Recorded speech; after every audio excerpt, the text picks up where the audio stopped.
Hello students, our next topic, second extension of Stokes theorem.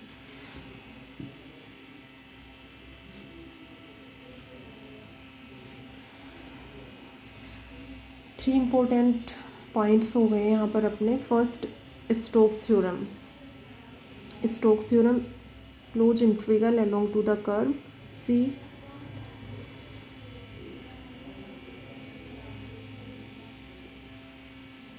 Vector Q के form में ले लो या vector A के फॉर्म में. ठीक है, वेक्टर ए लोगे then A I D Y I, and vector Q के according Q I D Y I equal to surface integral of epsilon I J के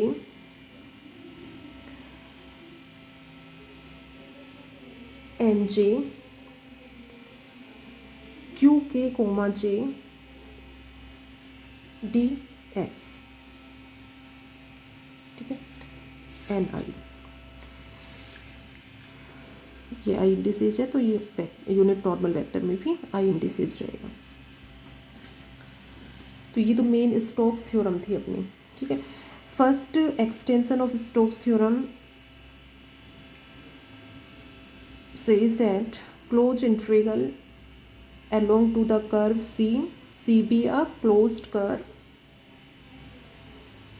related to the region R. Vector A नहीं, magnitude है ये यहाँ पे. ठीक है, A D Y I equal to surface integral of epsilon I J K N जे. इसमें N जे आएगा. ठीक है, एन आई और यहाँ पर एन जे ए कोमा के डी एस. ठीक है, इसमें मेन इंपॉर्टेंट पॉइंट अपना एक यही था कि if A cap B the unit vector in the direction of vector A, कि इस वेक्टर के डायरेक्शन में यूनिट वेक्टर ए कैप हो, देन ए कैप को डिफाइन किया था vector A upon magnitude of A. ठीक है, इसके according A cap equal to vector A equal to A cap dot A, then A I equal to A I ए.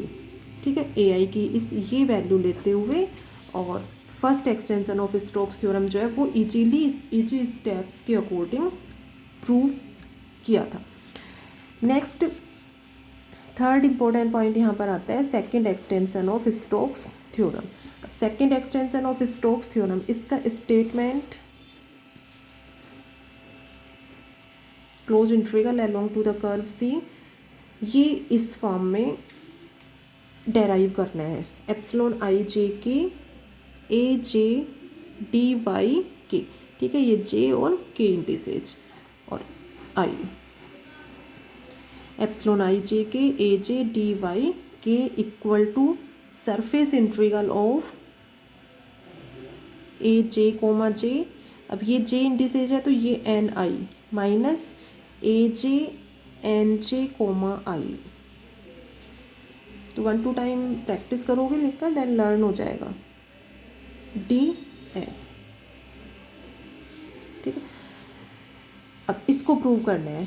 इसमें वही है, A B the vector which is the function of y1 y2 y3 which is single valued and continuous in region R. ठीक है, C बता दोगे, C be a closed curve in region R. S is any surface in region R and closes by the curve C. ठीक है, same diagram लोगे उसी तरह से first extension of Stokes theorem में था.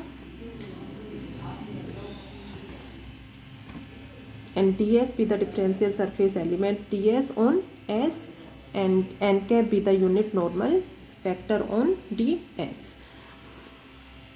अब देखो, second extension of Stokes theorem को प्रूव करने के लिए इंपॉर्टेंट पॉइंट क्या ध्यान रखना है, क्या लर्न करना है. इसमें तो ये था कि A cap equal to vector A upon ए.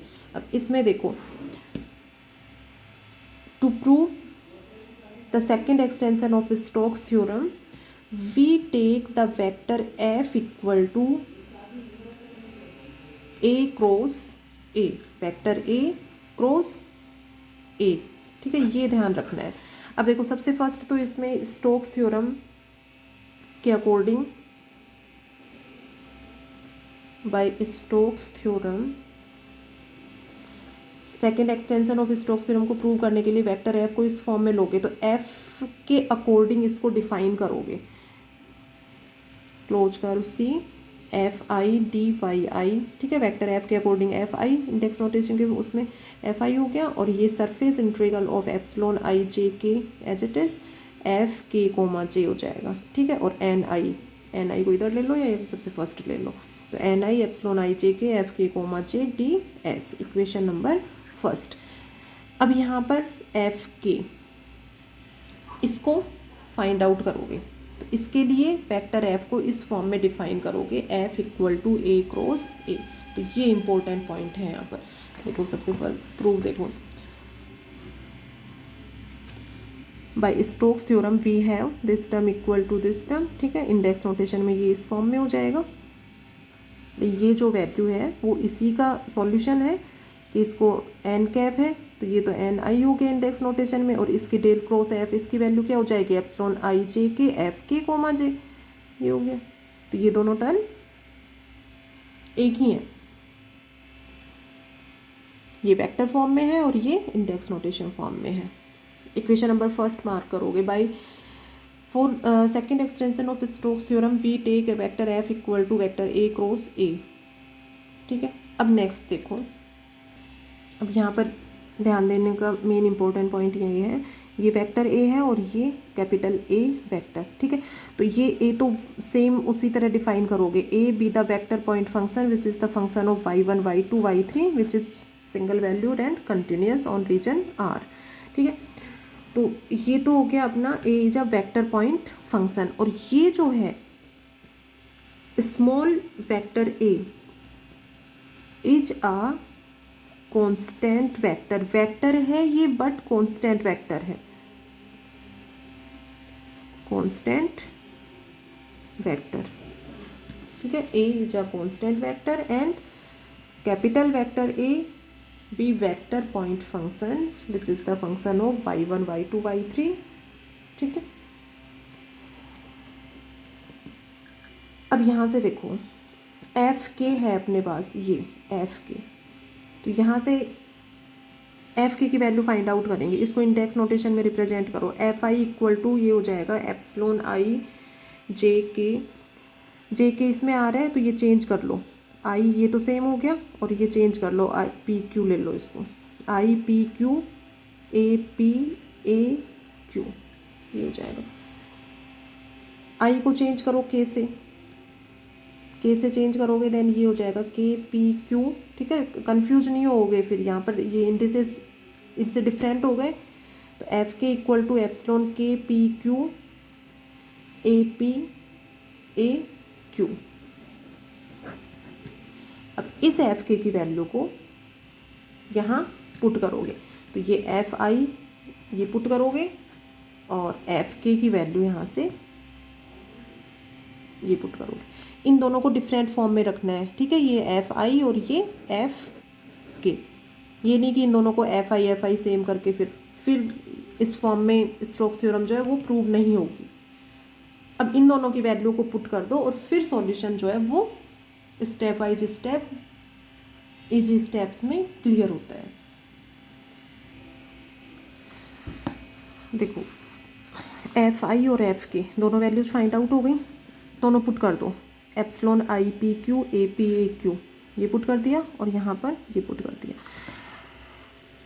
ये कांस्टेंट वेक्टर है, ठीक है, तो ए पी ये कांस्टेंट होगा, ये कांस्टेंट होगा देन इसको बाहर लो, ठीक है, इंटीग्रेशन से बाहर ले लो ए पी, और यहाँ भी इसको इंटीग्रेशन से बाहर ले लो ए पी, ये बाहर ले लिया इसको, तो epsilon I P Q A Q D Y I, इसको एज इट इज रखो। यहाँ पर एप्सिलॉन आई जे के पी क्यू और ए क्यू कोमा जे हो जाएगा, ठीक है। ये तो कांस्टेंट है, ये भी कांस्टेंट है, ओनली डिफ्रेंसिएशन किसका होगा, इस टर्म का, A Q comma J, because A is a vector point function. N I D S H it is रखो, ठीक है। ए पी को बाहर ले लो, नेक्स्ट स्टेप में ये बाहर हो गया और ये टर्म हो गया। अब फर्स्ट इंडिसेज को सेम करो और फिर यहाँ पर एप्सिलॉन डेल आइडेंटिटी का यूज करो, तो ये हो जाएगा एप्सिलॉन आई जे के जे के आई एंड के आई जे सेम होते हैं, तो ये हो जाएगा एप्सिलॉन के आई जे। तो यहाँ से फर्स्ट इंडिसेस जो है वो सेम हो गया, ये सेम हो जाएगा, देन एप्सिलॉन डेल आइडेंटिटी यहाँ पर यूज कर सकोगे इजीली। तो एप्सिलॉन डेल आइडेंटिटी के अकॉर्डिंग इस टर्म का जो वैल्यू है वो del I P del J Q minus del I Q del J P, ये हो जाएगा। ये एज इट इज रखो, A Q comma J N I D S, ये एज इट इज है। नेक्स्ट इसको सॉल्व करना है। A Q comma J N I है, इसको इसके साथ ले लो और इसके साथ ले लो और फिर इसको सॉल्व करेंगे। ठीक है, ए पी दोनों साइड से कैंसिल कर लो, कैंसिल हो जाएगा, दोनों साइड सेम है। ठीक है,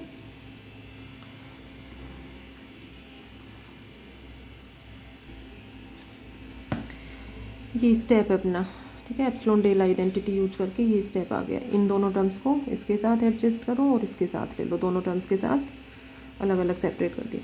सॉल्व करो इसको। ठीक है, अब इजीली सॉल्व कर सकते हो सभी, बहुत वेक्टर आइडेंटिटीज़ पूरे चैप्टर में काफ़ी सॉल्यूशन कर लिए। ये हैं आई और पी इंडिसेज हैं। ठीक है, ये आई, तो आई को रिप्लेस करोगे पी से, तो आई को पी से डेल पी पी तो 1 हो जाएगा और ये हो जाएगा एन पी। जे क्यू दोनों इंडिसेज हैं, किसी को भी चेंज कर लो, बट अपना जे की फॉर्म में है तो इसमें क्यू को जे से चेंज करो, तो डेल जे जे 1 हो जाएगा और ये हो जाएगा A J comma J minus del I Q ये। ठीक है, एन आई, तो आई को क्यू से रिप्लेस करो तो ये तो हो जाएगा एन क्यू और डेल क्यू क्यू 1 हो जाएगा। जे पी है यहाँ पर और ये जे इंडिसेज को चेंज करोगे। ठीक है, जे सेम है दोनों में, देन चेंज करोगे जे को पी से, तो डेल पी पी 1 हो गया और ये हो जाएगा A Q comma P D S H it is रखो और ये सरफेस इंटीग्रल ओवर एस।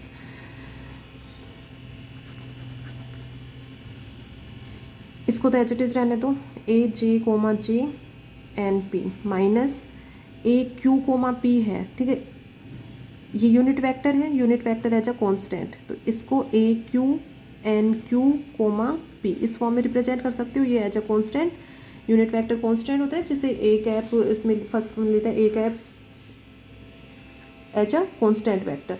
तो यूनिट वेक्टर है ये, तो इसको जो सॉल्व करोगे तो यही टर्म आएगी A Q comma P N Q, ये तो कांस्टेंट बाहर हो जाएगा और ओनली डिफ्रेंसिएशन इसी टर्म का होगा। तो इस टर्म को इस फॉर्म में चेंज किया, क्योंकि जो प्रूव करना है वो अपना ये है ए जे एन जे कोमा आई। ठीक है, तो इसलिए इसको इस फॉर्म में यहाँ पर रिप्रेजेंट किया। D S H it is रहने दो, सरफेस इंटीग्रल ऑफ एस। तो ये राइट हैंड साइड यहाँ तक अपना सोल्व हो गया। ये लेफ्ट हैंड साइड ये एच इट इज था, ये था। ठीक है, ए पी कैंसिल हो गया दोनों साइड में। अब इसमें जैसे जो प्रूव करना है उसको देखते हुए यहाँ पर चेंजेज करोगे। तो इसमें जो second extension of Stokes theorem का स्टेटमेंट है उसको देखते हुए यहाँ पर चेंजेज करोगे। तो स्टेटमेंट लर्न होना बहुत इंपॉर्टेंट है, एग्जाम में सीधे भी पूछ सकते हैं। State and prove first and second extension of Stokes theorem, तो उसमें स्टेटमेंट लर्न होना चाहिए और फिर कैसे प्रूव करना है वो क्लियर होना चाहिए सबको। अब देखो ये स्टेप यहाँ तक सोल्व हो गया। ठीक है, सेकंड एक्सटेंशन के अकॉर्डिंग ये प्रूव करना है अपने को। ठीक है, यही प्रूव करना है।